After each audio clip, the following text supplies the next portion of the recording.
Allez-y. Knock, ou le triomphe de la médecine, comédie en 3 actes par Jules Romain. Acte 2, scène 4. Knock et la dame en noir. Elle a 45 ans et respire l'avarice paysanne et la constipation. Ah, voici les consultants. À la cantonade. Une douzaine déjà. Prévenez les nouveaux arrivants qu'après 11h30, je ne puis plus recevoir personne, au moins en consultation gratuite. C'est vous qui êtes la première, madame? Il fait entrer la dame en noir et referme la porte. Vous êtes bien du canton? Je suis de la commune. De Saint-Maurice même?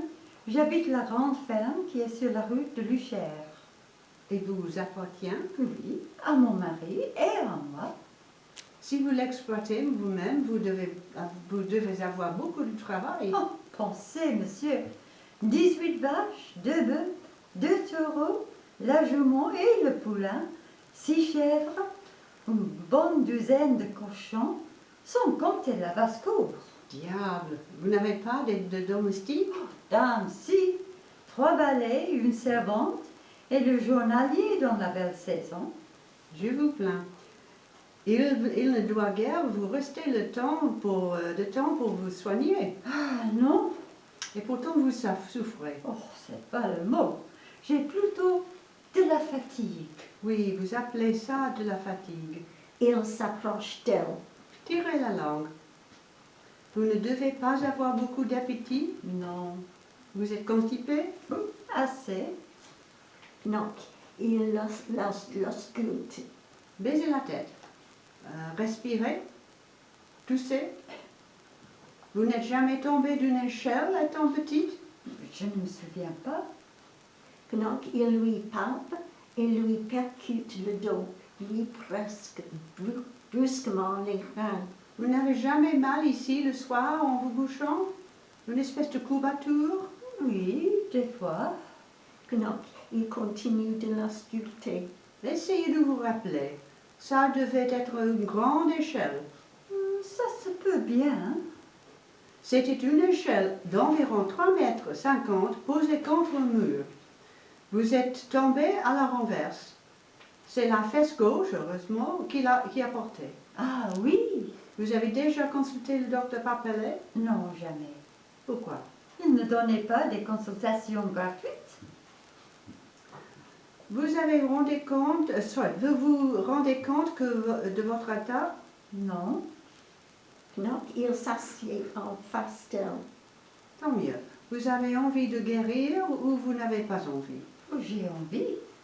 J'aime mieux vous prévenir tout de suite que ce sera très long et très coûteux. Ah, mon Dieu. Et pourquoi ça? Parce qu'on ne guérit pas en 5 minutes un mal qu'on traîne depuis 40 ans. Depuis 40 ans? Oui, depuis que vous êtes tombé de votre échelle. Et combien est-ce que ça me coûterait? Qu'est-ce que valez-vous actuellement? Ça dépend des marchés, de la grosseur. Mais on ne peut guère en avoir de propre à moins de 400 ou 500 francs. Et les cochons gras? Oh, il y en a qui font plus de 1000. Eh bien, ça vous coûtera à peu près 2 cochons et 2 veaux. Oh là là, près de 3000 francs. C'est une désolation. Jésus-Marie. Si vous aimez mieux faire un pèlerinage, je ne vous en empêche pas. Oh, un pèlerinage, ça revient cher aussi. Et ça ne réussit pas souvent. Mais qu'est-ce que je peux donc avoir d'ici terrible que ça?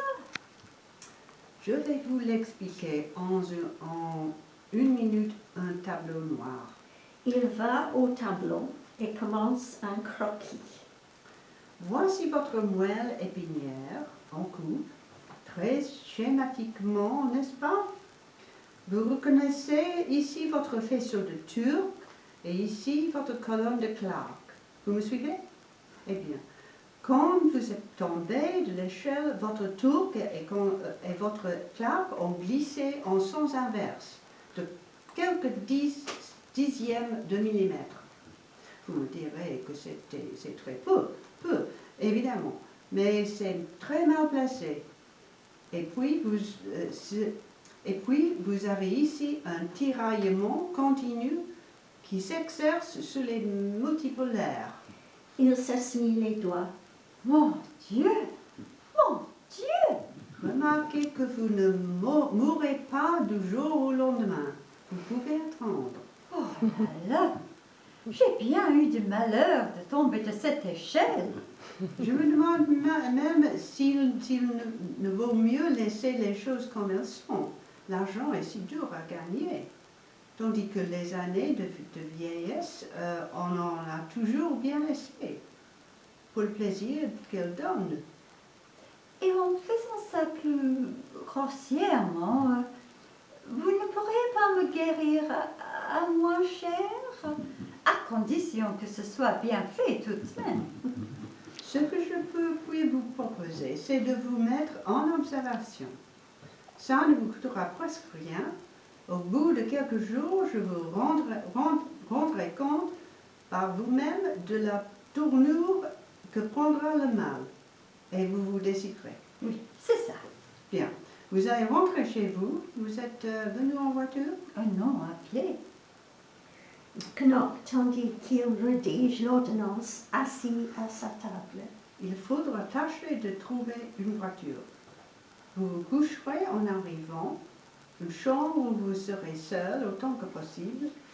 Faites fermer les volets et les rideaux pour que la lumière ne vous gêne pas. Défendez quand vous parle. Aucune alimentation solide pendant une semaine, un verre d'eau de Vichy toutes les 2 heures et, à la rigueur, une moitié de biscuit matin et soir trempé dans un bois de lait. Mais j'aimerais autant que vous vous passiez de biscuits. Vous ne direz pas que si je vous ordonne des remèdes coûteux. Si, à la fin de la semaine, nous verrons comment vous vous sentez. Si vous êtes gaillarde, si vos forces et votre gaieté sont revenues, c'est que le mal est moins sérieux qu'on ne pouvait croire, et je serai le premier à vous rassurer. Si au contraire vous éprouvez une faiblesse générale, des lourdeurs de tête et une certaine paresse à vous lever, l'hésitation ne sera pas permise et nous commencerons le traitement. C'est convenu? Comme vous voudrez. Knock désignant l'ordonnance. Je rappelle mes prescriptions sur ce bout de papier et j'irai vous voir bientôt. Il remet l'ordonnance et la reconduit à la cantonade. Mariette, aidez madame à descendre l'escalier et à trouver une voiture. On aperçoit quelques visages de consultants que la sortie de la dame en noir frappe de crainte et de respect. Très bien. Bravo.